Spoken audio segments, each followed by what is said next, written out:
Okay, so good morning, everybody. I am Professor Tiziana D'Alfonso from Sapienza University of Rome, and it's my pleasure to introduce this session, Air Transport Policy and Regulation. We have 3 papers. Each presentation will take 20 minutes, and then we will have times for questions and answers. So the first paper is the ASEAN-EU Comprehensive Air Transport Agreement, investigating implications on competitive dynamics between ASEAN and EU carriers. And the present is Mohamed, Danish, and Anuar by Buckinghamshire New University. So you can share the screen and the floor is yours. I will tell you when we will approach, okay? Right, sounds good. Thanks, Tiziana. Yeah, I'll try to share my screen.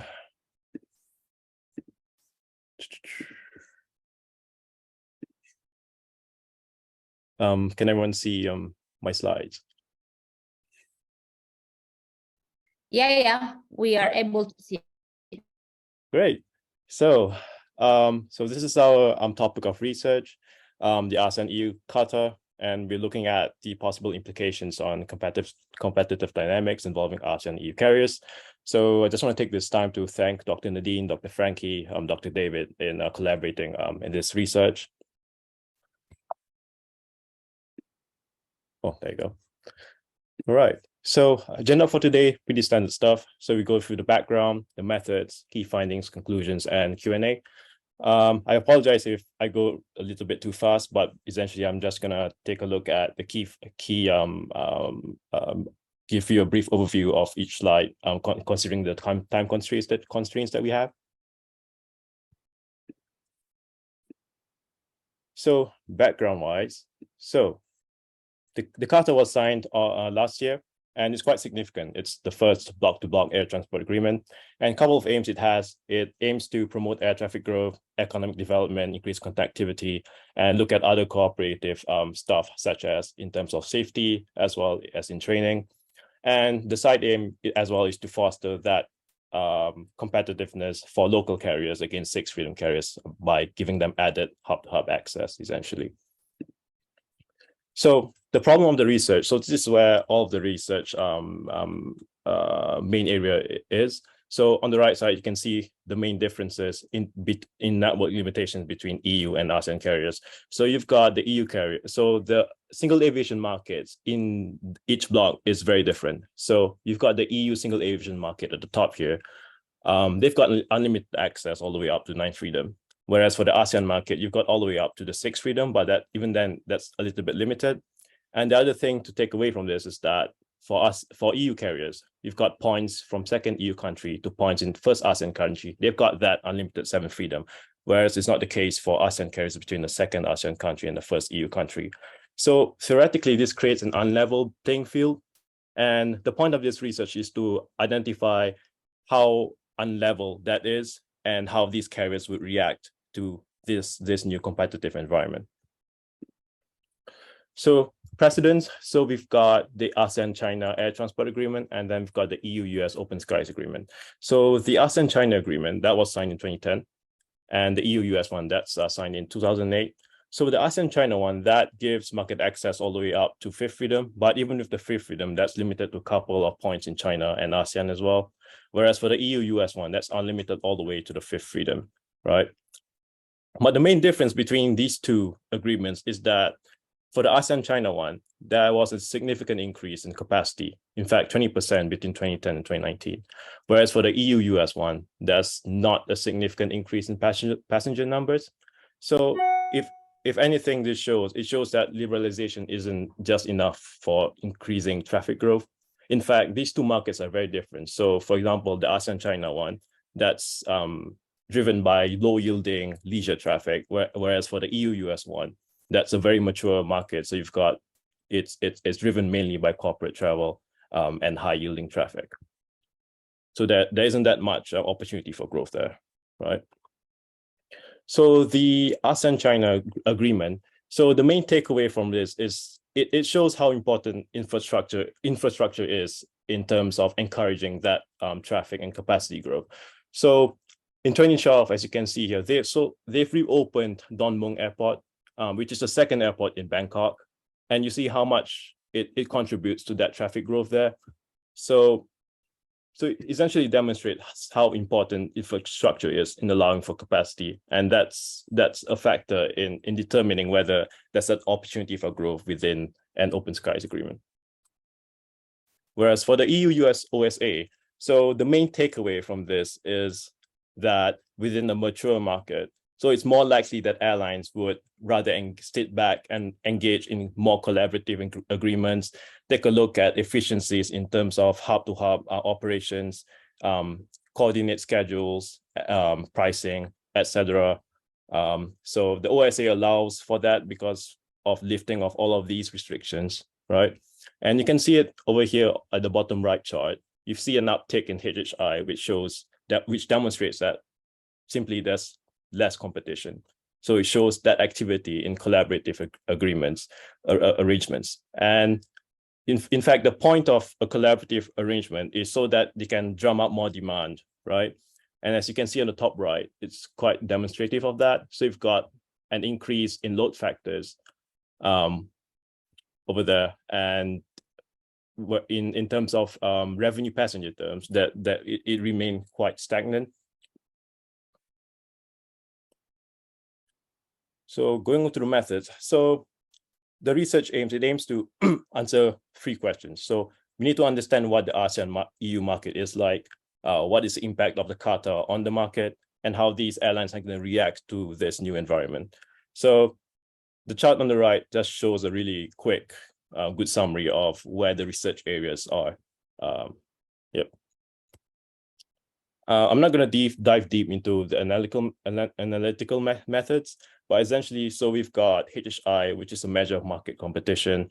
So it tells you whether the market is competitive or not competitive. And then we've got the benchmarking ratios, which is a really useful tool in benchmarking different airlines' abilities. So in this case, the CATA, what it enables airlines to do is that it enables growth in the long term. And so we use this benchmarking ratio to take a look at how much the airline can grow in the future. And we use the number of aircraft that are being ordered as a metric to help us identify where the benchmarking is. And the final one, we've got market commonality. So it sort of identifies where the market, where the competitive hotspots are. So essentially with this, we can identify which airlines are likely to initiate competitive actions and which airlines are likely to react to those actions. So this is a good summary of data sources that we have, pretty standard stuff. We've got Sabre and OAG, which is the main data sources we get for schedules, capacity, as well as traffic. And then we've got Cirium as well, which gives a good overview of the different airlines, the number of aircrafts that they've ordered, as well as their collaborative and alliance statuses as well. So key findings. So this is just for direct market. So as you can see here, the yellow bits, those are competed routes. The rest of it is either very collaborative. So it's either JV dominated or interline dominated. And another takeaway from this is that if you notice the ONDs, so for ASEAN points, you've only got Bangkok and Singapore. So these are the only points that they're interested in. Whereas for the EU points, it's varied between many different cities. So if we can repackage that into HHI analysis. So as you can see over the years, they've always been dominated by a single or just a couple of conglomerates of agreements. So this has always been the trend. Yep. And this sort of explains where the collaborations are. So major takeaway from this is that if you notice, a lot of these code shares are driven by a common shared history. So for instance, Vietnam Airlines and Air France, they've got that common history. There's that reason for code share. KLM and Garuda as well. And then you've got Lufthansa Group and Singapore Airlines. Logically, they gotta have that joint venture to leverage on the fact that Germany is an economic powerhouse in the EU, and then you've got Singapore, which is a very important economic center in ASEAN as well. So another takeaway from this as well is Finnair, when it's standing on its own, and it's important for the next slide. So when we take a look at all the load factors, so if you notice, Finnair is all the way at the bottom, and it has always been at the bottom. Why? Because they're not in a collaborative agreement. All of these other carriers, they're able to drum up that demand being in a collaborative agreement. The only outlier I would say is Garuda, because they didn't exactly have a good network. But other than that, if anything, this shows how important it is, a collaborative agreement is in order to drum up that demand, maximize load factors. And this is the same case in terms of the EU-US Open Skies Agreement as well. So utilization of network limitations. So there isn't that much interest in either carriers in utilizing anything beyond fifth or sixth freedoms.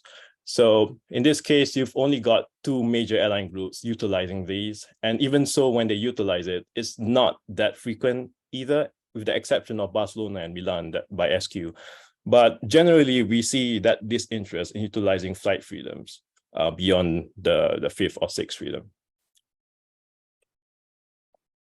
So taking into account how collaborative the direct market is.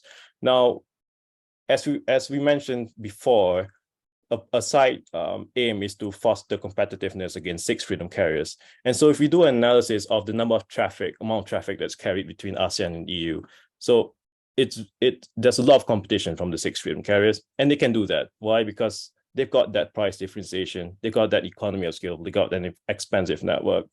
And this is essentially where the competition is. And we can do a further analysis with the market commonality analysis between all of the traffic between ASEAN and EU. So essentially, all of the six freedom carriers that we selected, the top ones, they are all likely to initiate competition. And we've got a high proportion of ASEAN EU domicile carriers likely to respond to all of these six freedom carriers. The only outlier, I would say, in this case is Thai Airways, because Thailand has always been a very important, very competitive market. So major takeaway from this, so Thailand bound routes are heavily competed, and the fact is that the heavier focus for competition is not between EU and ASEAN carriers, but rather six freedom carriers and these domicile carriers. Well, of course, with the exception of Thai Airways. So benchmarking wise, so we can take all of that aircraft audit data, and we can put it all in benchmark. As you can see, the airlines highlighted in yellow, those are the six freedom carriers, and all of them are way ahead of all of the other domicile carriers, with the exception of SQ, Singapore Airlines, and Lufthansa Group, maybe against Turkish Airlines. And when we take that into the competitive hotspots table, we can sort of see where the competitive hotspots are, and where these airlines are able to react effectively to all of these competitive actions. So in this case, Turkish Airlines, they kind of will face competition, a bit of competition from Lufthansa. Lufthansa is able to react to whatever competitive actions with Turkish Airlines, whereas for the other six freedom carriers, nobody is able to compete in terms of growth enabling competencies. The other things to take away from this is SQ. So whenever they initiate competition, well, they're able to Etihad, they're able to match that competition with SQ. But other than that, the biggest takeaway from this, to summarize, six freedom carriers, they've got all of that capacity advantage in the long term. So to conclude, the market-wise, so it's very collaborative in terms of a direct between EU and ASEAN carriers. Other than Thailand, focus on competition is actually against 6 freedom carriers. And another takeaway is that Singapore and Bangkok, they are focus cities for ASEAN. I'd like to compare them in the North Atlantic context, Singapore to be the JFK and Bangkok to be maybe Orlando. So for the impact of CATA on competitive characteristics, well, the CATA gives all of that ability, but then the next question will be whether these airlines are even motivated to make use of that competitive advantages. So for instance, EU, they have that extra option to do 7 freedom flights, but the question is, are they even motivated to use it? That's another question, and that's just gonna negate all of that level playing stuff, right? And yeah, so there are other factors, and not only the CATA in determining whether there'll be traffic growth in the future. So there's all of this text here, but to summarize, essentially, taking a look at the market environment, the motivations and the abilities of all of the airlines, essentially, where the CATA is likely to go is in the same direction as the EU-US Open Skies Agreement, essentially.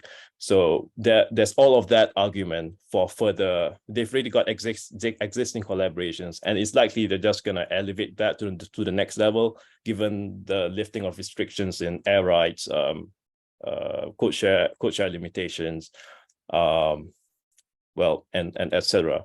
So essentially, that's what we're going to be expecting. We are not going to expect any uptick in traffic levels as well, because it's already a mature market as well.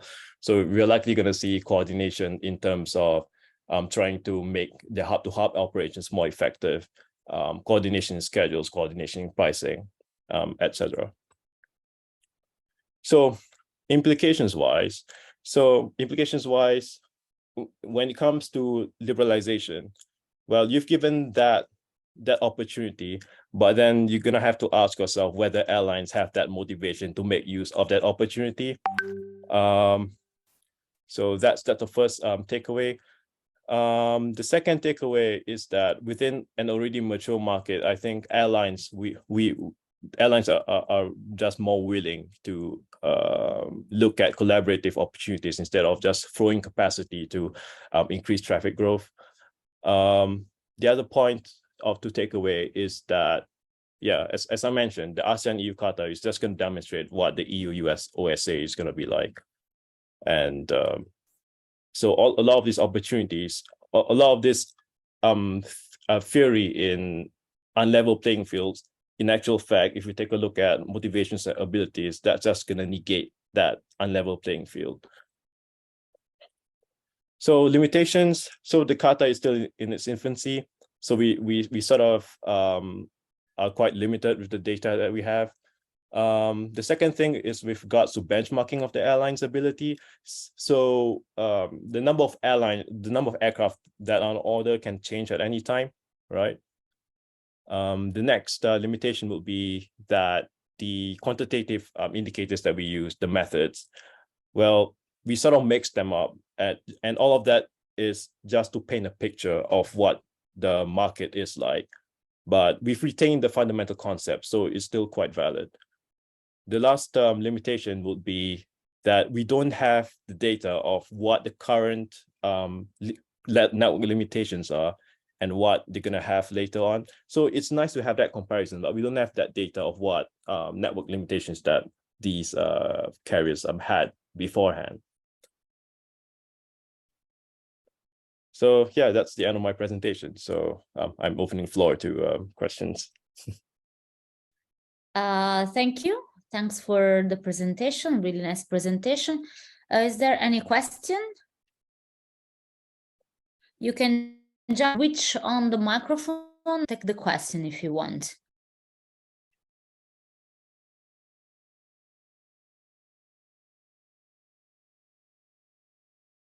Okay, so if there's no question, I think we can switch to the second presentation. Maybe Dan, you can interrupt the sharing of your screen. All right, sure. Thank you. Thanks a lot. Thanks for your very nice presentation. Nice.